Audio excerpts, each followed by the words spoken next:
Okay, welcome back. Are you able to hear me? Yes, sir. Yes, sir. Okay, great. Yes, sir. So, Yes, sir. okay, so let us continue. Whenever you want to start some business, if it is online, offline, whatever, उससे पहले थोड़ा सा risk assessment and life security जो है ये आप लोगों का रिस्पॉन्सिबिलिटी है देख लेने का. Liability and responsibilities that means आपका फाइनेंशियल लाइबिलिटी क्या है और आपके लाइफ में रिस्पॉन्सिबिलिटीज क्या है, ये आप लोग देख लो before you invest in anything. अगर आपके पास 2 लाख रुपए है और उसको आप इन्वेस्ट कर दे रहे हो तो ऐसा नहीं होना चाहिए कि बस वो 2 ही लाख था पूरा इन्वेस्ट कर दिया. आपको कुछ रखना है और कुछ इन्वेस्ट करना है अपने बिजनेस के ऊपर. 100% कभी इन्वेस्ट मत करो कोई चीज में. Next, dependence. डिपेंडेंस मतलब आपके ऊपर कौन से डिपेंडेंट लोग घर पे है. जैसे इनकम सोर्स जो है वो सिर्फ अगर आप हैं तो बाकी लोग डिपेंडेंट्स हैं. मतलब अगर आपके फैमिली मेंबर्स हैं वो लोग इनकम नहीं करते हैं सो दे आर डिपेंडेंट्स. अगर आपकी वाइफ है, बच्चे हैं तो दे आर डिपेंडेंट्स, मतलब आपके ऊपर डिपेंड करके है. तो कोई भी लाइफ का डिसीजन लोगे तो पहले डिपेंडेंस का ईज रखना पड़ेगा, मतलब वो इजीली हो जाए उसके बाद आप जो भी करना है करो. सबको सजेस्टेड है कि LIC या SIP, systemic investment plan, LIC, इसके बारे में आप लोग अवेयर हो जाओ, थोड़ा सा पढ़ो और फ्यूचर के लिए थोड़ा कम अमाउंट के लिए भी करके रखना है. तो बाद में लोन के टाइम पे भी हेल्प करता है ये.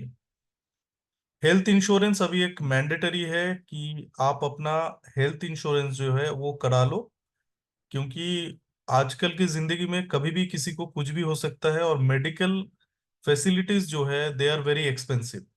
ये एक्सपेंसिव है. तो हेल्थ इंश्योरेंस छोटे का ही हो, चाहे 1 लाख, 2 लाख, 5 लाख का ही हो, बट उतने का इंश्योरेंस का आपका जो पॉलिसी EMI आएगा हो सकता है 1,000 महीना, ऐसा कुछ आए, 1,000 रुपये महीना.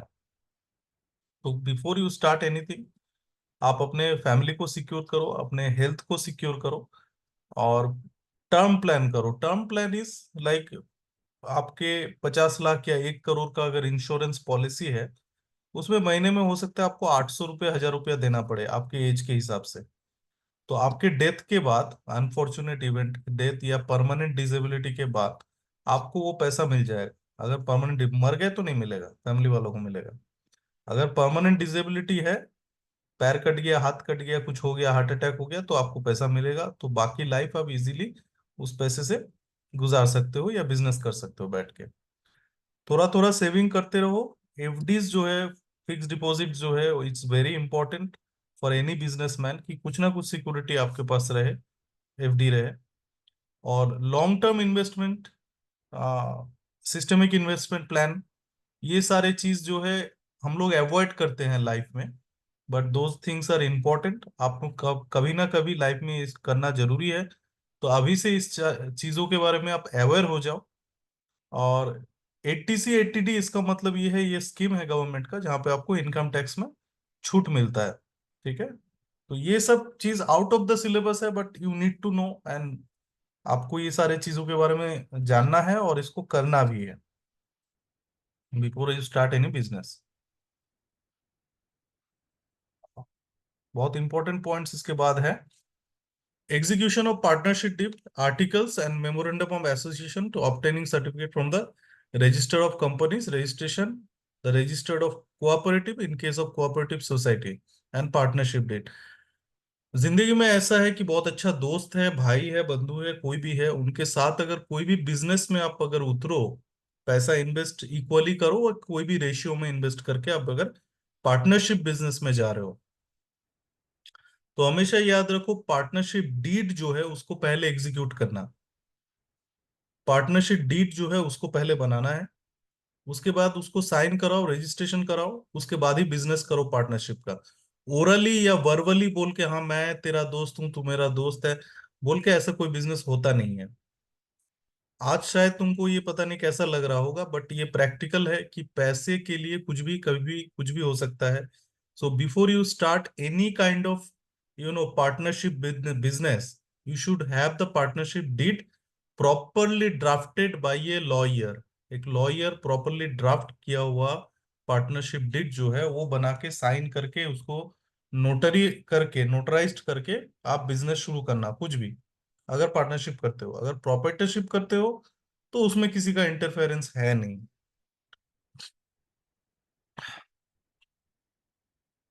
अगर कहीं पे आप जगह लेके कर रहे हो तो वहां पे रेंट एग्रीमेंट आ, जो है इम्पोर्टेंट है। और रेंट एग्रीमेंट में सारे क्लॉज ऐसा लिखा होना चाहिए कि मिनिमम 3 साल के लिए आप वो जगह ले रहे हो, 3 इयर्स के लिए मिनिमम। और उसका एक्यूमुलेटेड जो रेंट का फीस बढ़ता है, वो 3 साल में 5% जो है वो रेंट कंट्रोल का नियम है। 3 साल में 5% बढ़ता है। तो ऐसे ही एग्रीमेंट बनाओ जिसपे ऊपर तुम्हारा बर्डन कम हो। लीगल पॉइंट्स ऑफ रेंट में हमेशा याद रखो कि तुमको लैंडलॉर्ड जो है वो प्रॉपर वाटर इलेक्ट्रिक दे रहा है, कमर्शियल यूजेज का वो लिख के दे रहा है कि आप कमर्शियल यूज कर सकते हो।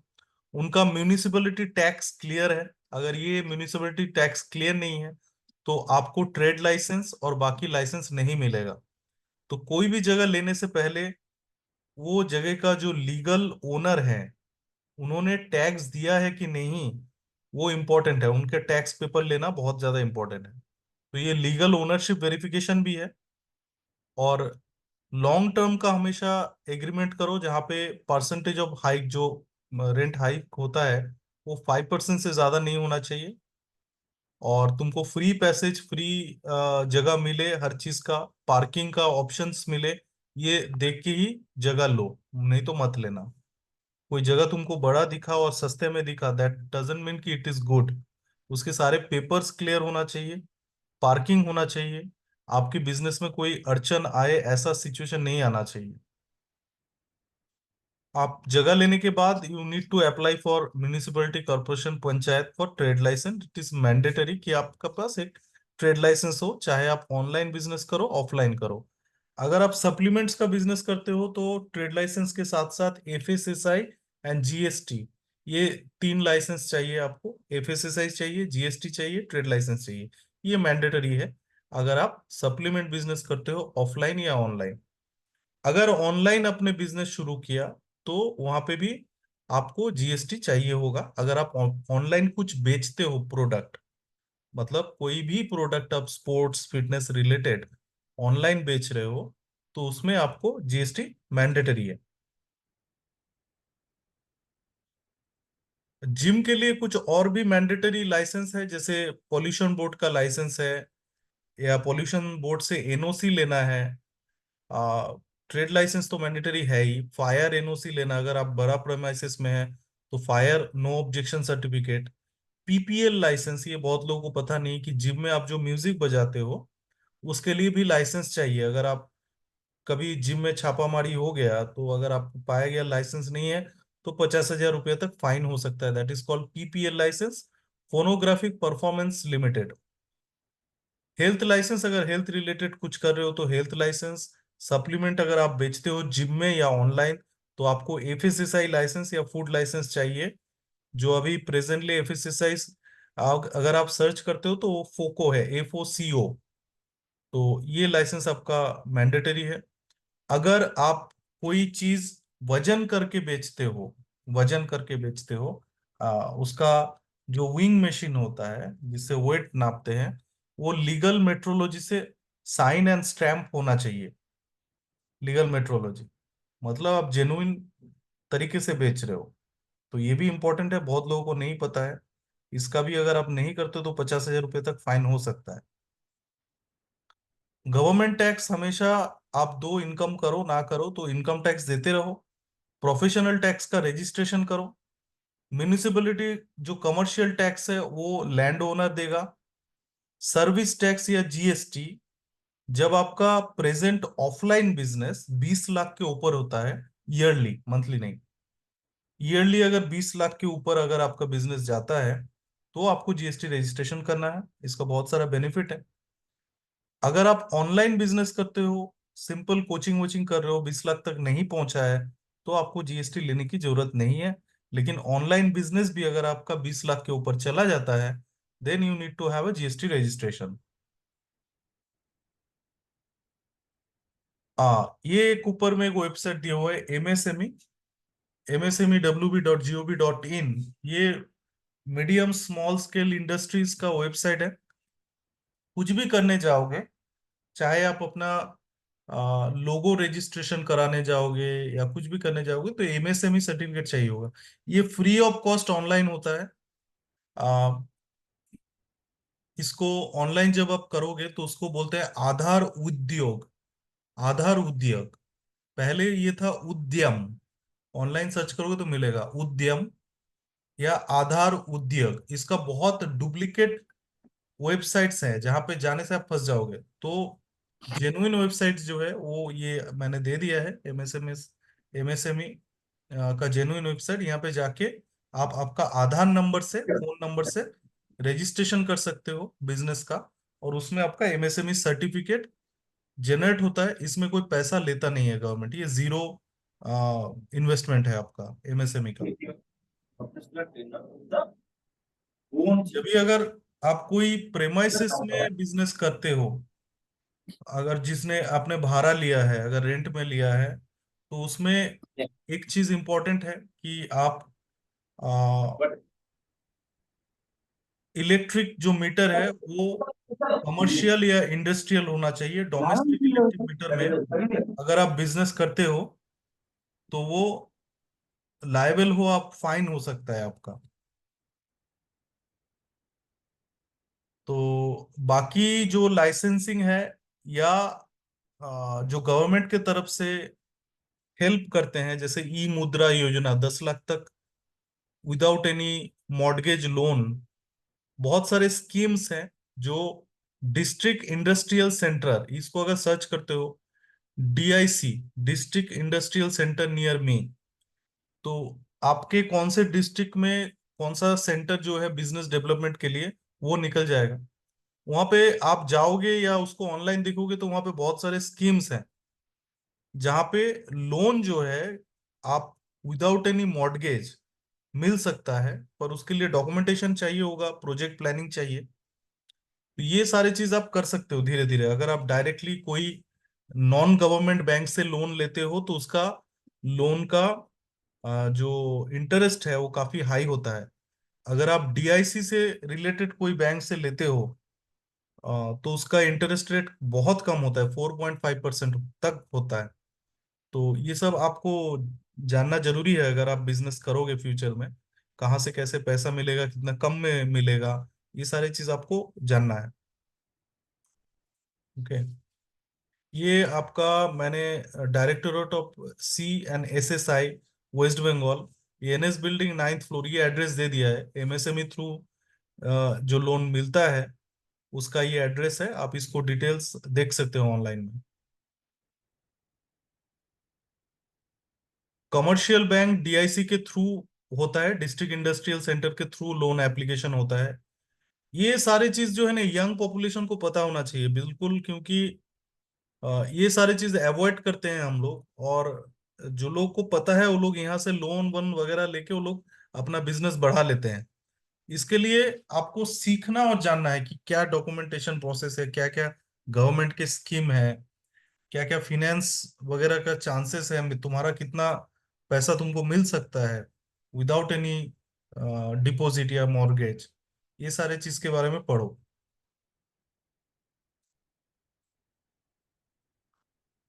कोई भी चीज बनाओगे चाहे ऑनलाइन या ऑफलाइन, उसके बारे में पहले अपना प्लान कर लेना, कौन से प्लेस में करोगे। जो भी प्लेस चॉइस करो वो थिकली पॉपुलेटेड। अगर आप जिम या कुछ खोलना चाहते हो वैसा सेंटर, तो जहां पे खोलोगे वो थिकली पॉपुलेटेड होना चाहिए, मतलब बहुत सारे रेसिडेंशियल एरिया होना चाहिए, रेसिडेंस होना चाहिए। वो जगह पे चॉइस करो, और पार्किंग फैसिलिटी जो है वो होना चाहिए। इंटीरियर और इलेक्ट्रिकल्स का प्लान करना है, जिम का। अगर आप जिम खोलते हो तो जिम में क्या क्या मशीन लगाओगे, बजट जो है वो आपको बनाना है। Staff training and staff recruitment, stationeries, printing job, documents, registrations, मतलब रजिस्टर, और सीआरएम, सीआरएम जो है वो कस्टमर रिलेशन मैनेजमेंट सिस्टम है। आप ऑनलाइन में कोई अगर बिजनेस करते हो या ऑफलाइन में करते हो, दोनों में ही टेक्नोलॉजी यूज होता है। और ये टेक्नोलॉजी जो है उसको एलएमएस, सीआरएम ये सब बोलते हैं। एलएमएस मतलब लर्निंग मैनेजमेंट सिस्टम। जैसे हम लोग का एनआईएफएस का एप्लीकेशन है, this is one type of LMS है। जिम जो हम लोग चलाते हैं, हम लोग का 6 जिम है फिजियोमैक्स के नाम पे, हर जिम का एक करके सीआरएम है। वहाँ पे कस्टमर रिलेशन मैनेजमेंट सिस्टम है।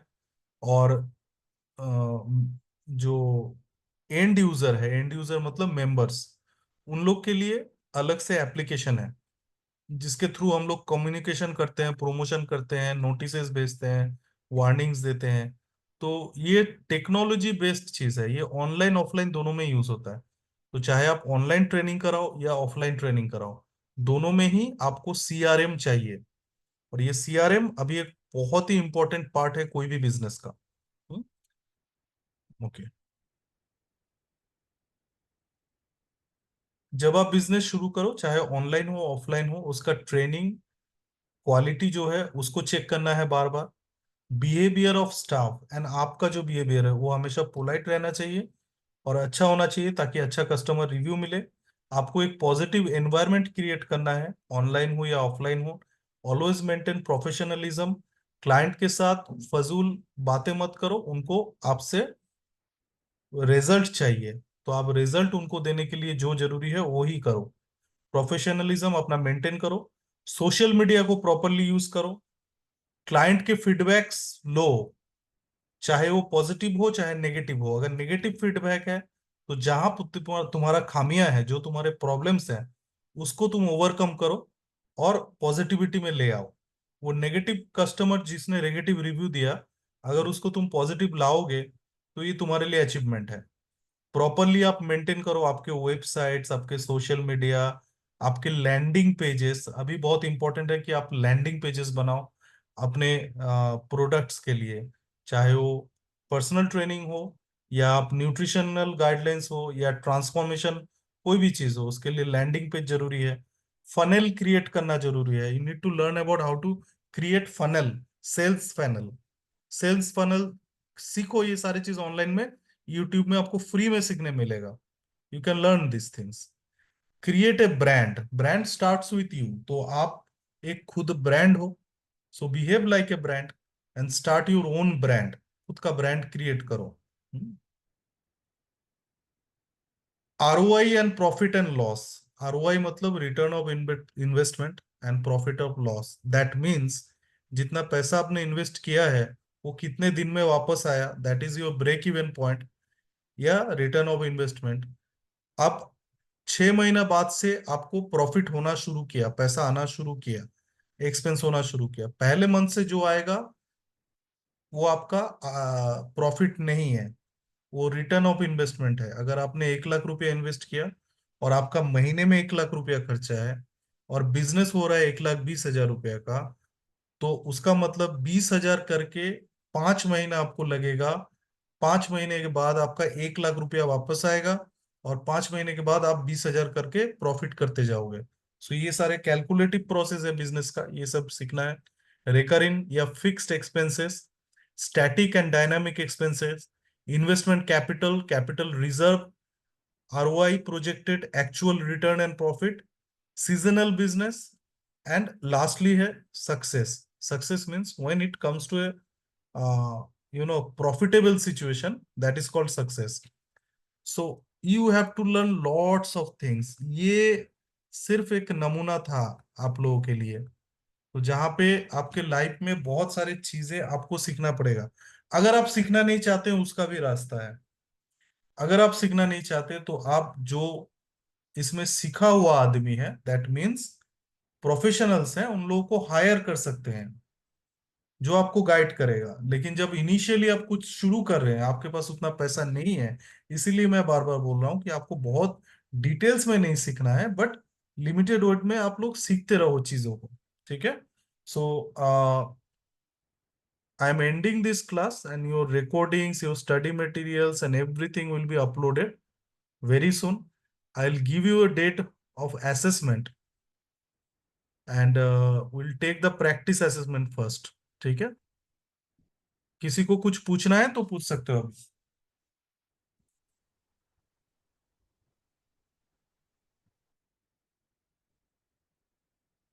डाउट नहीं है, कुछ नहीं है, वेरी गुड, क्योंकि आउट ऑफ द सिलेबस था। It's okay, no problem. Okay then, thank you very much, Okay, see sir. You in Bye. Next class. Bye. Okay, Thanks, thanks. recordings and everything will be uploaded. Thank you, good night. Bye, sir.